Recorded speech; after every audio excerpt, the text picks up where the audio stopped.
Oke guys, welcome back to Crypto Indonesia bersama gue Toshi, di mana kita akan membahas segala sesuatu yang berhubungan dengan cryptocurrencies dan blockchain.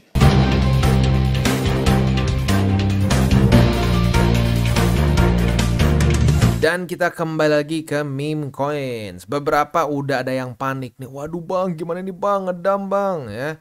Ya kita harus ingat meme coins itu nggak cuma bisa ke atasnya yang luar biasa, ke bawahnya juga bisa. Makanya lagi-lagi alokasinya diperhatikan.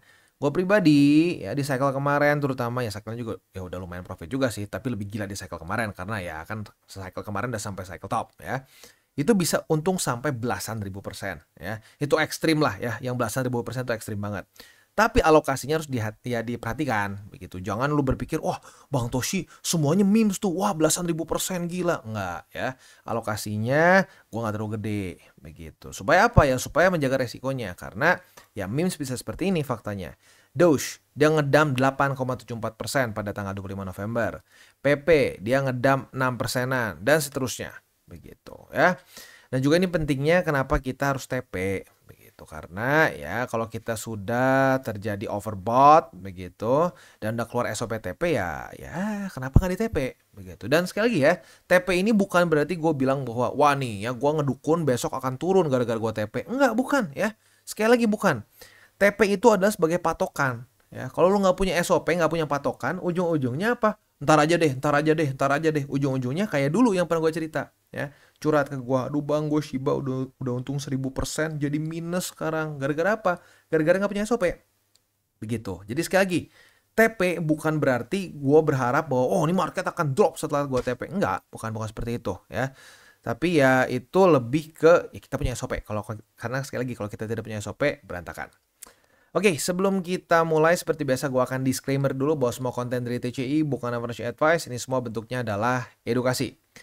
Langsung kita masuk ke PP. Untuk PP ini kita bisa lihat ya, untuk di daily-nya dia sayangnya struktur support di sini jebol. Jadi posisi long kemarin cut loss. Tapi ironisnya ya dia kena lagi di MA20 ya, dapat lagi setup posisi long yang kedua. Nah, untuk sekarang masih plus nih. Nah, untuk posisi long ini target TP-nya di angka 0,001873. Yaitu untuk setup posisi long di PP. Untuk posisi spotnya, buy limit-nya di MA20, lalu di angka 0,001672 dan di 0,001540. Next kita masuk ke Doge. Untuk Doge kemarin itu ada struktur yang lumayan baru lah ya, di angka 0,43. Dan kemarin mulai corrective movement tapi nggak sampai ke support ya, jadi belum ada setup futures, langsung aja ke spotnya MA20 atau di 0,363, lalu di MA50 di angka 0,2314 ya. Itu kurang lebih setup untuk PP dan Doge. Selanjutnya kita ada presale. Untuk presale ini masih ya kurang lebih di meme coin sih ya. Nah, untuk meme coins kali ini ya ini apa ya, mungkin a bit of a joke juga ya. Ya memes ya, selalu joke juga, cuman ini kayak even more karena ini spesifik di kripto ya. Kripto itu punya kebiasaan bikin meme coins tema anjing. Kali ini dibikin tema kucing. Ya memang sedikit nyeleneh ya. Dan kalau kita lihat di sini, jadi si cat slap ini adalah meme coin dengan kemampuan menampar katanya ya. Jadi di sini ada kayak ranking nih. Nggak tahu kenapa ranking tertinggi itu Jepang. Ini orang Jepang kenapa lagi terlalu banyak waktu buat main ini kah? Jadi setiap kali kita slap seperti ini, slap gitu. Nah itu akan ada total slaps. Nah kita di Indonesia nih, sayangnya rankingnya masih cukup rendah. Indonesia tuh wah keberapa nih, baru 5 ribuan slap gitu. Nah nanti kedepannya saat ini sudah rilis, si leaderboard ini akan menentukan kesannya kita dapat si token mereka juga lah begitu ya. Ya lagi-lagi kalau gue pribadi sih melihat ini sebagai pure meme coins aja ya, maka ya gue masukin juga ke segmen meme coins ya. Dia masih dalam kondisi presale, jadi buat lo yang pengen beli ya sebenarnya cara presale sih sama aja ya, nggak beda jauh. Di sini bisa pakai kartu, bisa juga pakai stable coins ya. Gue sih lebih prefer pakai stable coins ya, karena kalau pakai kartu tuh biasanya fee-nya rada aneh deh ya. Jadi mendingan tinggal lu pilih aja mau pakai wallet apa begitu ya. Ya paling gampang sih pakai MetaMask biasanya ya. Udah gitu kita tinggal login aja, and then ya udah sih tinggal beli aja, simple as that ya. Kita next, confirm, and then kita tinggal pilih mau pakai apa belinya. Kalau gue pribadi sarankan tetap lebih baik mending pakai USDT supaya lo ingat purchase-nya berapa begitu. Kadang-kadang kalau lo beli pakai token lagi yang lain atau pakai koin lain, misalkan pakai ETH atau pakai BNB, jadi pusing sendiri begitu. Wah, gue beli berapa ya kemarin? Gue beli berapa BNB nih? BNB waktu itu harganya berapa? Wah, pusing ya. Lebih gampang pakai stable coins ya. Oke, itu kurang lebih untuk ikutan si presale-nya. Dan untuk si Cat Slap ini sendiri, dia tuh udah sempat diaudit ya, diaudit oleh Solid Proof. Kalau kita di sini si skornya ya di tengah-tengah lah, biasa aja 60 lah begitu ya. Nah, tapi mungkin langsung kita loncat ke bagian sini. Yang beberapa hal penting nih ya. Jadi nggak ada crucial issue yang ada di sini. Yang at least sama si Solid Proof dia nggak ketemu ada yang high atau medium atau critical issue lah begitu. Nah, yang penting-penting seperti owner nggak bisa nge-mint lagi new tokens ya, ini nggak udah di audit oleh mereka bahwa si contract ownernya nggak bisa nge-mint lagi, lalu juga nggak bisa nge-blacklist, nggak bisa juga set high fee, nggak bisa juga di lock kontraknya, terus nggak bisa di burn, ownership juga udah di renounce. Ini beberapa cara-cara yang cukup klasik yang dipakai oleh para tim dev untuk rug pull. Di sini dia menurut audit dari Solid Proof nggak bisa melakukan hal tersebut ya, which is quite good begitu ya. Ya itulah ya kurang lebih untuk Solid Proof. Buat lo penasaran pengen tahu lebih dalam ya silahkan bisa langsung aja lu klik di sini, klik audit langsung keluar ya. Oke. Selanjutnya sih ya untuk Cat Slap ini ya lagi-lagi ya kalau gue pribadi sih, walaupun nanti kedepannya di sini kan katanya bakal ada kayak wah dihitung nih per negara yang paling gede, yang paling top berapa lah gitu akan bisa mendapatkan token. Kalau gue sih tetap ngeliatnya ini sebagai udah presale aja seperti biasa ya. Jadi ya kalau kita di sini mereka itu di bagian mana nih? Ininya tuh sebentar. Roadmap mereka mana ya? Tadi gue udah sempat lihat padahal. Roadmap mereka itu ada di sebentar. Dan ternyata roadmapnya ada di white paper. Gue lupa ya. Oke, jadi roadmapnya sebenarnya very simple ya, seperti meme coin saja in general ya. Stage pertama ada token deployment, audits dan seterusnya. Nah, kita tuh sekarang sedang dalam tahap kedua sebenarnya di sini ya, di mana akan ada ya target mereka pengen ada 1000 slab holders, juga ada staking launch dan seterusnya.